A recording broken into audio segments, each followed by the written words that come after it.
پھر زریاب نے بھی پچھلے تمام برے تجربات کو ایک طرف رکھتے ہوئے ہولے سے جب اس کا گھونگھٹ اٹھایا تو پھر وہ اسے دیکھتا ہی رہ گیا۔ اس نے آج تک اتنی خوبصورت لڑکی نہیں دیکھی تھی، اور یہ احساس تو اس قدر خوبصورت تھا کہ وہ اس کی بیوی تھی۔ ماشاء اللہ، اسے دیکھ کر یہ پہلا لفظ نکلا تھا جو اس کے لبوں سے ادا ہوا تھا، اور آمین کا چہرہ گلنار ہو گیا تھا۔ پھر ان دونوں کو بٹھایا گیا اور کچھ رسمیں وغیرہ کی گئیں، اور اس کے بعد فرح بیگم نے اس کی طرف ایک ڈائمنڈ رنگ بڑھائی جو اس نے اپنے ہاتھوں سے لے کر پھر رامین سے اجازت لیتے ہوئے اس کی بائیں انگلی میں پہنا دی۔ یوں ہی سب بیٹھے باتیں کر رہے تھے اور اس کی نگاہیں رامین سے ہٹ نہیں رہی تھیں۔ ایسا نہیں تھا کہ وہ کوئی نظر باز لڑکا تھا، بلکہ وہ بہت سیلف کنٹرول لڑکا تھا جو کہ اپنی تمام خواہشات پر کنٹرول کرنا بہت اچھی طرح جانتا تھا۔ لیکن پتہ نہیں اس لڑکی کا حسن اس کے سر پر چڑھ کر بول رہا تھا کہ وہ سب کچھ بھولتا چلا جا رہا تھا۔ یہ تو بہت کنٹرولنگ انسان ہے۔ اس نے رامین سے چند ایک باتیں کی، جس کے بعد رامین نے اس کے بارے میں یہ رائے قائم کر دی۔ دیکھیں ناظرین، میں سیدھی سی بات کروں گا کہ مجھے ہمیشہ سے یہی تھا کہ میں ایسی لڑکی سے شادی کروں گا جو شرعی طور پر پردہ کرتی ہوگی، لیکن کم از کم میں یہ ضرور چاہتا ہوں کہ جب آپ یونیورسٹی جائیں تو پردہ کر کے جائیں، بغیر پردے کے بالکل نہیں جائیں گی، کیونکہ پردے کے بغیر جو لڑکیاں نکلتی ہیں میں ان کو بے حیا سمجھتا ہوں۔ جانے سے پہلے اس نے یہ چند جملے کہہ کر اسے حیران کر دیا تھا۔ اس وقت تو اس نے سر ہلا دیا تھا، لیکن بعد میں اسے معلوم تھا کہ وہ پردہ نہیں کر سکے گی، کیونکہ بابا نے اس پر اس قسم کی کوئی پابندی عائد نہیں کی تھی۔ اسے ویسے تو زریاب خان ہر لحاظ سے اچھا لگا تھا، لیکن پتہ نہیں کیوں اس کے بارے میں یہ سوچنے پر مجبور ہو گئی تھی کہ وہ کچھ روایتی سوچ کا مالک تھا جو کہ عورت کو کنٹرول کرنا چاہتا تھا اور اس کو چار دیواری میں چھپا کر رکھنا چاہتا تھا۔ پھر بھی اس نے سوچ لیا کہ کسی کے بارے میں رائے قائم کرنے کا بہت جلدی کا لمحہ ہے، اسی لیے اس نے فی الحال اس کو ٹال دیا تھا کہ قبل از وقت وہ کوئی رائے قائم نہیں کرے گی۔ تقریباً 1 ہفتہ گزر گیا تھا۔ اس کا سارا گروپ اکٹھا ہو گیا اور سب اسے فورس کرنے لگے تھے وہ ان کو ٹریٹ دے۔ وہ یونیورسٹی میں پردہ وغیرہ کر کے نہیں آ رہی تھی، کیونکہ اسے معلوم تھا کہ وہ پہلے ایسا کچھ نہیں کرتی تھی، اس لیے اگر اب اس نے ایسا شروع کر لیا تو سب مذاق اڑائیں گے، اور ویسے بھی اس کا دل اس چیز کے لیے ایگری نہیں تھا، تو یہ چیز نہیں کرنا چاہتی تھی۔ اس کا خیال تھا کہ جب اس کا دل کبھی اس چیز کے لیے رضامند ہوگا تو وہ خود ہی کر لے گی۔ یار اتنی اچانک تم نے نکاح کر لیا، اب ہمیں اچھی سی ٹریٹ دو۔ سب گروپ والوں نے بہت فورس کر رہے تھے، تو پھر انہیں یاد آیا کہ یونیورسٹی کے قریب ہی ایک بہت اچھا ریسٹورانٹ کھلا تھا، تو سب نے وہاں جانے کا پلان بنا لیا۔ ان کے گروپ میں 2 لڑکے اور باقی 4 لڑکیاں تھیں، سو وہ سب لوگ وہاں پر چلے گئے۔ نیلے رنگ کے فراک اور وائٹ کیپری میں وہ دوپٹے کو گلے میں ڈالے ہوئے کافی دلکش لگ رہی تھی کہ ہر آتی جاتی نگاہ اس پر ضرور پڑ رہی تھی۔ وہ لوگ وہاں پر ہنسی مذاق کر رہے تھے کہ اچانک ہی اس کی نگاہ سامنے پڑی تو زریاب خان اسے کھا جانے والی نظروں سے گھور رہا تھا۔ سب گروپ والے فاؤنٹین آئس کریم کھانے چلے گئے، جبکہ وہ وہاں پر ہی بیٹھی رہ گئی۔ پھر زریاب خان اس تک آیا اور گھسیٹتا ہوا اسے لے گیا اور گاڑی میں دھکا دے کر بٹھایا اور پھر حویلی میں لے گیا۔ آپ مجھے یہاں پر کیوں لے کر آئے ہیں؟ وہ بہت سہمی ہوئی تھی اور اس نے اپنے ڈر کو کنٹرول کرنے کی کوشش بھی نہیں کی تھی، کیونکہ زریاب خان سے اس کا شرعی رشتہ بن چکا تھا، اور جس قدر وہ غصے میں لگ رہا تھا تو اسے حقیقتاً اس سے ڈر لگ رہا تھا۔ تمہیں بہت شوق ہے بے حیا بننے کا؟ میں نے کیا کیا ہے؟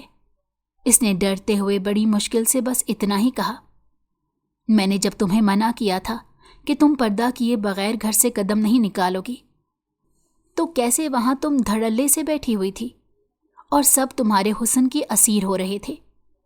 اس کی آنکھوں میں خون اترا ہوا تھا، اور پھر اس نے جھٹکا دے کر اسے بیڈ پر گرا دیا اور اس کا دوپٹہ اتار دیا۔ میں دوبارہ کسی کو خود کو دھوکہ نہیں دینے دوں گا۔ اس نے بھی مجھے کہا تھا کہ اسے وقت چاہیے، اور میں نے وقت دیا تھا، لیکن میں نے سب سے بڑی غلطی کی تھی اور اب میں یہ غلطی نہیں دہراؤں گا۔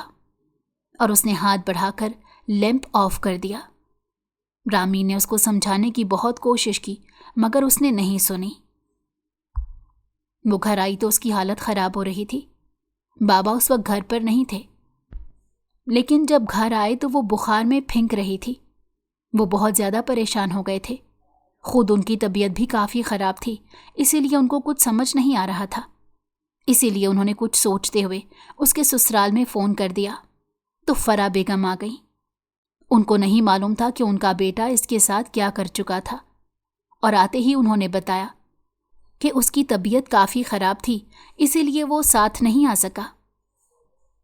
میرے بچے نکاح پر لگ بھی تو اتنے پیارے رہے تھے، اسی وجہ سے شاید لوگوں کی نظر لگ گئی ہوگی۔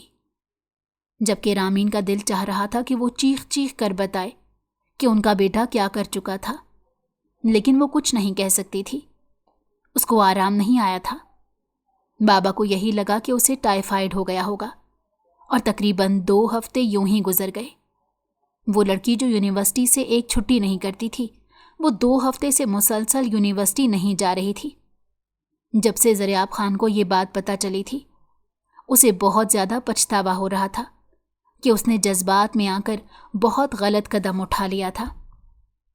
اس روز وہ بہت زیادہ ہمت کر کے ان کے گھر آیا، لیکن اس کو دیکھتے ہی رامین کی طبیعت بہت خراب ہو گئی تو وہ اسے اسپتال لے گیا۔ یہ آپ کی کیا لگتی ہیں؟ ڈاکٹر نے زریاب کی طرف دیکھا۔ ماشاءاللہ، پھر آپ کو بہت بہت مبارک ہو کہ آپ باپ بننے والے ہیں۔ جب ڈاکٹر نے کہا تو اس نے چونک کر ان کو دیکھا، گویا انہوں نے کوئی بہت عجیب بات کہہ دی ہو۔ کیا ہوا مسٹر زریاب؟ آپ خوش ہونے کے بجائے کچھ پریشان دکھائی دے رہے ہیں۔ ڈاکٹر کو یہ اس کی پریشانی بھانپ گئی تھی، مگر ان کو علم نہیں تھا کہ وہ کیوں پریشان تھا۔ نہیں ڈاکٹر صاحبہ، ایسی کوئی بات نہیں، تھینک یو سو مچ۔ اسے ابھی کچھ سمجھ نہیں آ رہا تھا کہ وہ کیا کرے، لیکن ڈاکٹر کا شکریہ ادا کرتا وہ کمرے سے باہر نکلا اور پھر اس روم کی طرف آیا جہاں پر اسے رکھا گیا تھا۔ وہ کمرے میں آیا تو رامین نے رخ پھیر لیا، گویا وہ اسے بات ہی نہیں کرنا چاہتی تھی۔ تم مجھ سے ناراض ہو کیا؟ وہ یوں پوچھ رہا تھا جیسے اس نے جو کیا تھا وہ کوئی معمولی بات ہو۔ میں شرمندہ ہوں، لیکن مجھے تمہیں بہت ضروری ابھی کچھ بتانا ہے، وہ سر کو جھکائے کہہ رہا تھا۔ لیکن مجھے آپ کی کوئی بات نہیں سننی، اور نہ ہی مجھے اس میں کوئی انٹرسٹ ہے، رامین چلائی تھی، جبکہ اس نے آنکھیں بند کر کے اسے یہ بات بتانے کی ہمت کی۔ رامین، یو آر پریگننٹ، اس نے کہا جبکہ رامین نے اس کی طرف دیکھا اور یوں لگا کہ آسمان اس کے سر پر گر گیا ہو۔ کیا؟ ہاں، وہ شرمندہ تھا۔ دیکھو، میں مانتا ہوں کہ یہ بہت بڑی بات ہے، لیکن تم سوچ سمجھ کر فیصلہ کرو گی۔ اس نے لب کاٹتے ہوئے اس کی طرف دیکھا۔ ہماری رخصتی نہیں ہوئی اور میں پریگننٹ ہوں، اس کا مطلب جانتے ہیں آپ؟ مجھ پر 100 طرح کی تہمتیں لگیں گی۔ میں اس بچے کو ابھی اور اسی وقت ختم کروانا چاہتی ہوں، اس نے روتے ہوئے کہا، اور پھر حتمی انداز میں کہا تو وہ چونک کر اسے یوں دیکھنے لگا کہ جیسے اسے اس بات کی امید نہ ہو۔ یہ تم کیا کہہ رہی ہو؟ یہ ممکن نہیں ہے۔ نفی میں سر ہلاتے ہوئے وہ خوفزدہ سا کہہ رہا تھا۔ تو کیا شادی سے پہلے ہی میں یہ سب کر لوں؟ وہ روتے ہوئے کہہ رہی تھی۔ ہم رخصتی کر لیں گے، میں ماما کو کچھ بھی کہہ کر منا لوں گا، لیکن تم ایسا کوئی قدم نہیں اٹھاؤ گی۔ وہ اس بات کے لیے بالکل راضی نہیں تھی، جبکہ زریاب ابارشن کے لیے راضی نہیں ہو رہا تھا، لیکن اس نے اس کو سمجھانے کی بہت کوشش کی تھی، جبکہ وہ بالکل اس کی بات نہیں مان رہا تھا، اور یہ کہہ رہا تھا کہ اگر تم نے کسی قسم کا اعتراض اٹھایا تو یہ بات ماننے سے انکار کر دوں گا کہ یہ بچہ میرا ہے۔ اس نے پتہ نہیں کیا کہا تھا اپنی ماں کو بھی اور اس کے بابا کو بھی کہ دونوں اس کی رخصتی کے لیے مان گئے تھے۔ رخصت ہو کر وہ اس کے گھر تو آ گئی تھی، لیکن اس کو معاف بالکل نہیں کیا تھا، اور اس کے ساتھ اس کا رویہ بھی بہت خراب تھا۔ اس کا حل اسے یہی سمجھ میں آیا تھا کہ وہ اسے لے کر شہر والے گھر میں چلا جائے۔ جبکہ اماں کو اب اس چیز کی تسلی تھی کہ اس کی بیوی اس کے پاس ہے، تو وہ خود حویلی میں شفٹ ہو گئی۔ دیکھو، اس واقعے کو 6 مہینے ہو گئے ہیں، کیا تم مجھے معاف نہیں کر سکتی؟ وہ بہت شرمندہ تھا، لیکن پھر بھی اسے معافی مانگنے کی جسارت نہیں کر پا رہا تھا۔ آپ نے جو کچھ میرے ساتھ کیا، اس کے لیے میں آپ کو کبھی معاف نہیں کر سکتی، وہ دکھ سے کہتے ہوئے اسے دیکھنے لگی۔ تمہاری نفرت مجھے اندر ہی اندر مار ڈالے گی۔ آپ کو مجھ پر ترس نہیں آیا؟ میری ڈگری کا آخری سیمسٹر تھا اور آپ کی وجہ سے وہ برباد ہو گیا۔ کیریئر بنانا چاہتی تھی میں، اپنے بابا کے خواب پورے کرنا چاہتی تھی، لیکن آپ کی وجہ سے… وہ بات مکمل نہ کر پائی اور بیٹھ کر رونے لگی۔ پلیز رو مت، ٹھیک ہے مت معاف کرو، لیکن پلیز رویا مت کرو، تمہارا رونا میرا دل دہلا دیتا ہے۔ وہ اسے جب بھی روتا ہوا دیکھتا تھا تو پریشان ہو جاتا تھا، اور پھر وہ وقت بھی آ گیا جب ان دونوں کی زندگی میں ایک بہت پیاری سی بیٹی آ گئی، جس کا نام انہوں نے حرم رکھا۔ وہ دونوں اپنی جگہ پر خوش تھے، لیکن رامین نے اس کے سامنے خوشی کا اظہار بالکل نہیں کیا تھا، تو وہ یہ سمجھ رہا تھا کہ رامین کو اس کی خوشی نہیں تھی، اور یہ بات اسے بہت دکھ دے رہی تھی۔ رامین، میں جانتا ہوں کہ میں نے تمہارے ساتھ بہت غلط کیا، لیکن پلیز ہماری بیٹی کے ساتھ کچھ غلط مت کرنا، کیونکہ وہ صرف میری نہیں تمہاری بھی بیٹی ہے۔ وہ گزارش کرتی نگاہوں سے اسے دیکھ رہا تھا، جبکہ رامین نے اس سے کچھ بھی نہیں کہا تھا، بس نظروں کا رخ خاموشی سے بدل لیا تھا۔ ان دونوں کے درمیان عجیب سرد جنگ سی آ گئی تھی۔ یوں ہی تقریباً 2 مہینے گزر گئے، اور وہ ننھی سی پری بھی 2 مہینوں کی ہو گئی، جبکہ وہ تو اسے لے کر اتنا پوزیسو تھا کہ ایک لمحے کے لیے بھی نظروں سے اوجھل نہیں کرتا تھا۔ بڑی مشکلوں کے ساتھ وہ دفتر جاتا تھا، خود اپنی بیٹی کو ایک لمحے کے لیے بھی گود سے نہیں اتارتا، اور کبھی یہ خیال نہیں آیا کہ یہ کہہ دے کہ جا کر تم بھی اپنے باپ سے ملاؤ۔ وہ لاؤنج میں بیٹھا حرم سے پیار کر رہا تھا، جب اس نے وشما کی کال کا بہانہ کر کے فون کان سے لگاتے ہوئے کہا تو وہ چونک گیا، اور اسے خیال آیا کہ واقعی میں ایسا ہوا تھا کہ اس چیز کا خیال نہیں آیا۔ اگلے روز اس نے اچانک ہی پلان بنا لیا، اور وہ اس کے بابا سے ملنے چلے گئے۔ 2 دن وہاں گزار کر وہ واپس آنا چاہ رہا تھا، لیکن اس نے آنے سے انکار کر دیا تھا۔ مجھے وہاں پر تمہاری عادت ہو گئی ہے، لیکن میں کچھ وقت اپنے بابا کے ساتھ گزارنا چاہتی ہوں، اس نے گہری سانس لے کر کہا۔ وہ کچھ نہ کہہ سکا کہ اس کے نمبر پر کوئی کال آئی، اور وہ باہر آیا۔ دیکھو جویریہ، میں نے تمہیں اپنی زندگی میں اپنی مرضی سے شامل کیا تھا، لیکن تم اس لائق نہیں تھی کہ تمہیں بیوی بنایا جاتا، اور اب میں اپنی بیوی اور اپنی بیٹی کے ساتھ بہت خوش ہوں، تو پلیز آئندہ مجھے کال کرنے کی کوشش مت کرنا۔ غصے سے کہہ کر اس نے کال کاٹ دی۔ شادی سے پہلے بابا نے اسے اس کے ماضی کے بارے میں بتا دیا تھا۔ یہ بات سنتے ہی رامین کے اندر ایک جیلسی سی بیدار ہو گئی، اور وہ فوراً اس کے ساتھ جانے کے لیے تیار ہو گئی، جبکہ وہ حیران تھا کہ وہ اتنی جلدی کیسے مان گئی، لیکن وہ اندر کی کہانی سے بے خبر تھا۔ گھر آ کر زندگی خاموشی سے چلنے لگی، اور وہ منتظر تھی کہ بس ایک بار وہ منائے اور وہ اس کے گلے لگ کر پھوٹ پھوٹ کر رو پڑے، کیونکہ 1.5 سال ہو گیا تھا، اور اس روز اتفاق سے ہی اس کی برتھ ڈے آ گئی تھی۔ رامین نے بہت اہتمام کیا۔ ہیپی برتھ ڈے ڈیئر پاپا۔ اس نے حرم کو اٹھایا ہوا تھا، اور اس کے دوسرے ہاتھ میں کیک تھا، جبکہ وہ یہ دیکھ کر چونک کر رہ گیا، یعنی وہ یہ سب حرم کی طرف سے کرنا چاہ رہی تھی۔ تھینک یو سو مچ۔ اسے ابھی تک یقین نہیں آ رہا تھا کہ یہ سب کچھ اس کی بیوی نے کیا تھا۔ اس کی اجازت پا کر اسے گلے سے لگا لیا، پھر پتہ نہیں کیوں دونوں خوشی سے رونے لگے۔ تم نے مجھے معاف کر دیا؟ ابروج کاتے ہوئے اس نے پوچھا۔ ہاں۔ کیسے؟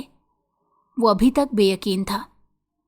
جب حرم کی طرف دیکھتی ہوں تو زندگی مکمل لگنے لگتی ہے، اور پھر معاف تو میں پتہ نہیں کب کا کر چکی تھی، بس غصہ تھا جو اب اتر گیا ہے۔ اس نے محبت سے اسے دیکھتے ہوئے کہا، تھینک یو سو مچ۔ وہ مسکرا کر اسے اپنے سینے سے لگا گیا اور زندگی مکمل سی لگنے لگی۔ اگر آپ کو ہماری کہانی پسند آئی ہو تو ہمارے چینل کو لائک کریں اور سبسکرائب کر دیں۔ بیل نوٹیفیکیشن کو بھی آن کر دیں تاکہ ہماری آنے والی ہر مزیدار کہانی آپ کو وقت پر ملتی رہے۔